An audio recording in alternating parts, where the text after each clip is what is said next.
there, clan, and welcome to the spoiler zone. Yes, this is going to be a zone of spoilers regarding... Where did I put the game? There it is.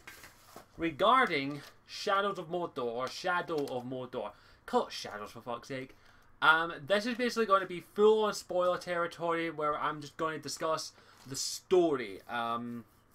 So yeah, if you haven't beat the game yet, I highly recommend you click off this video because I'm going to spoil it for you and give you my overall thoughts. Now, this is primarily going to be about the ending and maybe some other wee bits of other story. But yeah, so click off this video now, and you have until the intro is done before I start talking about spoilers. So let's cue the intro, shall we?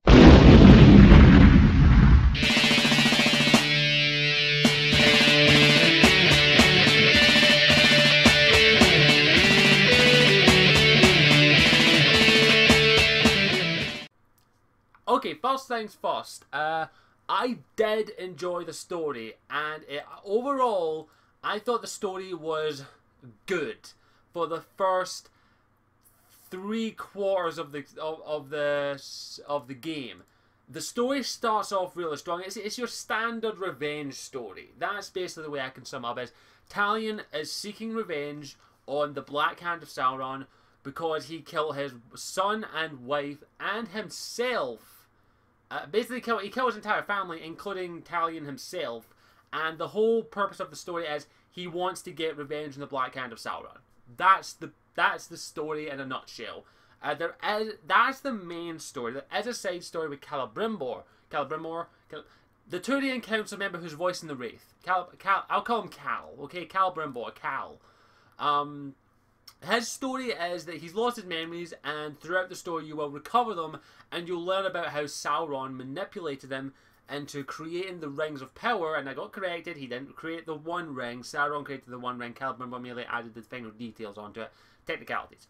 And how he basically brainwashed them and killed his family and killed him. And it's basically... it's two guys, elven and human, who hate basically the same person, Sauron, and want to kill him because he killed their family technically. So that's the story in a nutshell. It's basically a revenge story for a guy who's been dead for thousands of years, and a revenge story for a guy who's only been dead a couple of months at most. And now, I normally don't like these kind of stories, but this story was done very well because the script was written very well, and the voice acting was done very well, and the direction of the thing was done very well. There are other little side stories within the game. The collectibles have their own story, and they flush out the lore of Mordor a little bit more. There is a little bit of a side story with the outcasts and the Queen of Numenor, the Queen of Nu, N-U. And also a hunter whose name I forget. I call him To. And they all have their own little story and all that, but they're all about giving up something but also mourning something, and also a little bit about revenge and all that.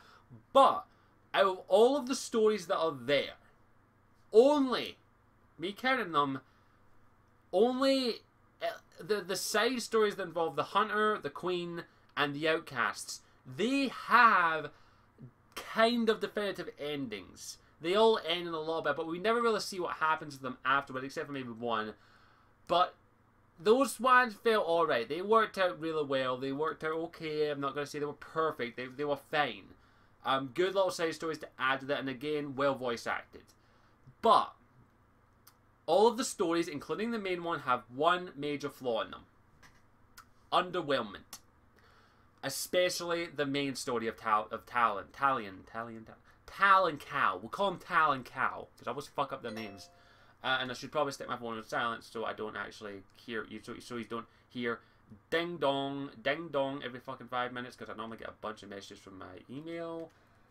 But yeah, now I'm going to say this right now. The first 3/4 of the story of that, where Talion is going around trying to gather his resources, gather forces, and learn about his new Wraith-like abilities, it's fantastic. It's done really well and suits the... It's very well done, and I absolutely love it. Especially the involvement of Gollum in it, Smeagol, if you would prefer. How he's... And by the way, the Gollum voice actor does a superb job. He's basically a spot-on impersonation of Andy Serkis. He does a spot-on impression of him, and I absolutely love it. he does it exceptionally well, and I give him major props for that. He did an excellent job with the voice actors. I'm horrible with names, I do apologise. It takes me ages to learn people's names, I'm sorry. And his involvement in it added a little bit to the story. But now I'm going to get to the main problem I have with the last part of the story. And it's just the last part, but this part kind of spoils the rest of it, in my opinion. It kind of diminishes what you did in the rest of the game. And that is, there is no closure at the end. There is, in a way, no ending. Because the way it ends is that you do confront the Black Hand of Sauron. Now, you've confronted the other minions of Sauron, the Tower of Sauron and the Hammer of Sauron. You've killed both of them. And by the way, those boss battles were good. They were exciting, and they added their own little flair here. The Hammer one was all about brute force, and you had to dodge his attacks and all that. The Tower was more psychological, and you had to manipulate and all that. Very good boss battles. The Black Hand of Sauron, a quick time event. I'm not kidding. It's a quick time event. You literally press 3 or 4 buttons and you kill the Black Hand of Sauron. The person who you've been trying to kill the entire game, and you don't get a battle with him. You kill him in 3-4 hits at most. Because what he does is he takes Cal from you and absorbs him and becomes Sauron for some reason. And he becomes Sauron for some reason, and it's weird. It's really weird. I get where they were going with this. I'm going to stick my headphones on mute. I get where they were going with it. He takes Cal, becomes Sauron, and then it's a quick time event and you've killed him. That is bullshit. That is one of the cheapest ways to end a game, in my opinion. And not only that, it has one of the worst. This has one of the worst lines that say at the end of any movie, game, TV series, whatever. It has the worst line at the end. I can't remember it word for word, but here's the sum of it. We have more work to do.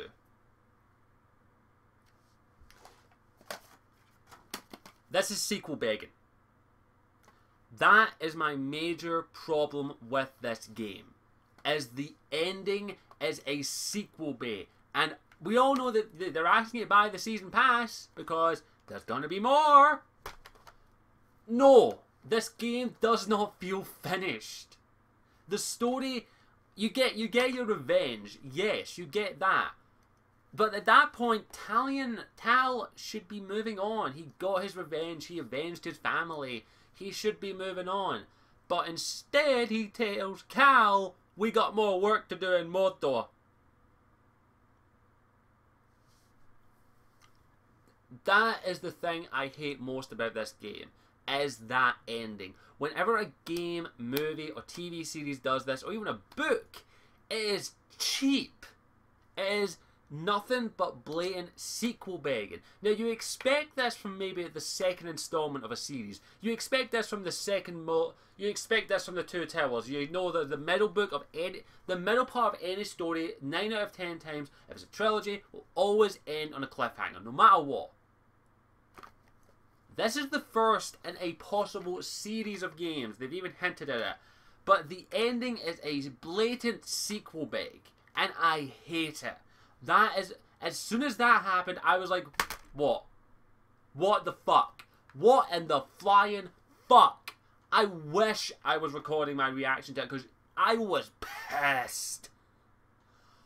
You don't do this. This is what you do not do. Now, I am not against open endings. Open endings, I love. I love when a story ends definitively, but they leave enough open at the end that you can speculate and maybe open up to a sequel.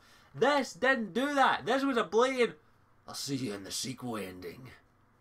And I don't like that. I do not like that. That is something you do not do. You do that in the second installment of your series, not the first. And it just makes the rest of the game feel cheap, because the whole purpose of the story is to get revenge and stop Sauron from coming back into this world, which you fail at, by the way, because Lord of the Rings. But your whole purpose as Talion and Celebrimbor is to get revenge on the people who killed your family. and you do it in a quick time event, and then you say you've more fucking work to do? Look, I honestly think that Middle-earth Shadows of Mordor could be the start of a good news franchise for the Middle-earth, for Middle-earth, not involving the Lord of the Rings. But for flying heck's sake, you do not end it. That is like ending Star Wars on Luke getting his hand. Luke, that's like ending. What's the best way? That would be like. I'm trying to think of a good example. I can't think of it off the top of my head. You know you were annoyed at Lord of the Rings when you wanted it to end? This is the Lord of the Rings where it ends abruptly and you're like, I want more! Like, that's what I hate. Okay, I'm sorry if I'm raging or venting, but it just ruins the entire rest of the story because it just makes you feel unfinished. And if they release a DLC later on at the end that's basically the ending of the game, I'm calling bullshit. You don't do that. You do not cut out the ending of your game. And I wouldn't be surprised if they did that, in all honesty. Because it's Warner Brothers. They're a pile of shit. You know, they actually publish some good games. I just don't get it. I do not get why they felt that they had to end it like that. The ending just, while it does have some closure. I'm not saying it doesn't have any closure. It has some. But it doesn't have the right kind of closure because it ends with the blatant sequel big ending, and that is something you don't do. It just it feels cheap, it feels wrong, and it just makes you feel like you haven't finished the game when an ending should give you a definitive ending and be like closure ending. Like let's use one of my favorite games of all time, Mass Effect. Mass Effect 1 had a definitive ending. It had a definitive ending, but it left it open. It was open for interpretation. And there was a sequel. But in all honesty, if Mass Effect 1 had ended where it had, I would still feel closure. I finished the story of that game and I felt closure. I beat Sovereign. I saved the galaxy for a time. This game, I feel like I got revenge, but I still have more to do. I just did not feel like I got the right amount of closure while finishing this game than any other game I played. I really, really don't. It's just... that just kind of rubs me the wrong way, in all honesty. And it just spoils the rest of the game for me, in my opinion. And I saw this game as a game I could probably replay at least once or twice. But the ending just spoils it and ruins it for me, in my opinion. I do not feel inclined to go back and replay this. I honestly don't. And that's not the case. I was hoping I'd get to play this again. I really wanted to do another playthrough of this. But after the ending, I honestly don't feel like it now. I'm just like, yeah, I'm done. I do not want to play this game anymore because of how sequel begging that ending is. And if there's a sequel to this game, I might pick it up, in all honesty. I might. But if they release a DLC that basically is the ending, I'm very, very, very tempted not to get it. But I'll wrap things up here. I know I ran on for another 15-20 minutes, but that's just what I wanted to wrap up on. I really wanted to just let it out that this ending is something is not good. It is blatant sequel begging, and it just rubs me the wrong way, and I didn't like it. And that's what ruins the game for me personally. It just ruins it. If they had just showed Talion going back with his family, that would have been a perfect ending. Even though the final boss in the game is a quick time event, that was majorly disappointing. The thing that I hate the most and hurts the most is the fact that this game doesn't have an ending. It really, really doesn't have an ending. And I don't like that. I really, really don't. And I'm predicting DLC. I'm predicting it right here, right now in this video footage. But I just had to let it all out. I want to ask out there, what did you think? I know there's going to be someone out there who probably thinks this is a good ending. I want you to tell me what you thought of the ending of Shadows of Mordor. Did you like it? Did you hate it? Or do you feel the same as me and it just lacks closure? It lacks an ending.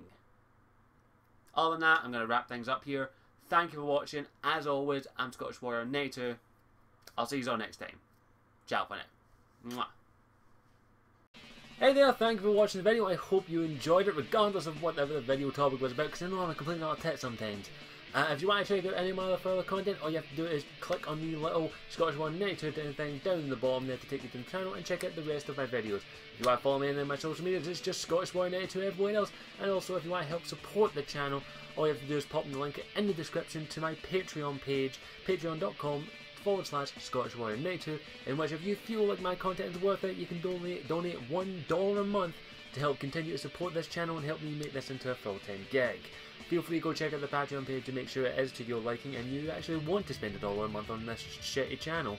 Thank you for watching. Again, as always, I am Scottish Warrior 92, and I hope you'll stick around and may even join the clan by clicking that subscribe button. Thank you. Mwah.